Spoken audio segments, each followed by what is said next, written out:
નવસારી શહેરના ward number 13 વિસ્તારમાં આવેલ લુન્સીકુઈ સરસ્વતી માતાજીના મંદિર સામે મુખ્ય માર્ગ પર અચાનક મોટો ભૂવો પડતા સ્થાનિકોમાં ભયનો માહોલ સર્જાયો હતો.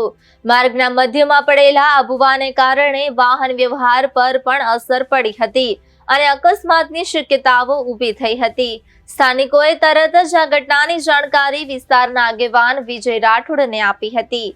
માહિતી મળતા જ વિજય રાઠોડ સ્થળ પર દોડી આવ્યા હતા અને પરિસ્થિતિનું નિરીક્ષણ કરીને તાત્કાલિક ડ્રેનેજ વિભાગને ટેલિફોન દ્વારા જાણ કરી હતી. ડ્રેનેજ વિભાગની ટીમે રાત્રે જ સ્થળ પર પહોંચી ભૂવા આસપાસ કોર્ડન કરીને સુરક્ષાની વ્યવસ્થા ઊભી કરી હતી, જેથી કોઈ અનિચ્છનીય બનાવ ન બને. હાલ મળતી માહિતી અનુસાર આ સમસ્યાનું મૂળ કારણ ગટર લાઇનમાં થયેલ ખામી હોવાનું માનવામાં આવી રહ્યું છે. આ અંગે ટૂંક સમયમાં જ આશરે 22 ફૂટ ઊંડાઈ સુધી ખોદકામ કરીને ગટર લાઇનના જૂના ભૂંગળા બદલી નાખવામાં આવશે.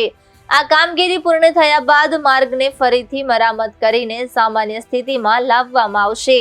સ્થાનિક આગેવાન હેમંતભાઈ સોલંકીએ જણાવ્યું હતું કે સંબંધિત વિભાગ દ્વારા આ સમસ્યાનું નિરાકરણ ઝડપથી લાવવામાં આવશે અને લોકોની સુરક્ષા તેમજ સુવિધાને પ્રાથમિકતા આપવામાં આવશે.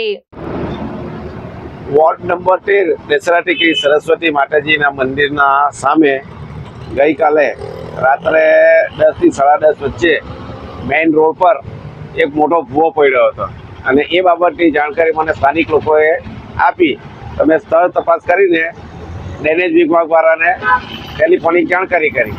એટલે કાલે રાત્રે 11 કલાકે આવીને આ કોર્ડન કરી ગયા છે ને હાલમાં મળતી માહિતી મુજબ ટૂંક જ સમયમાં 22 ફૂટ ઊંડી ગટર લાઈને ખોલીને ભૂંગળા કંઈ બદલવાના છે અને આનું નિરાકરણ વહેલી તકે લાવે એવું મને હૈયા દળ પર હેમંતભાઈ સોલંકી દ્વારા આપવામાં આવી છે.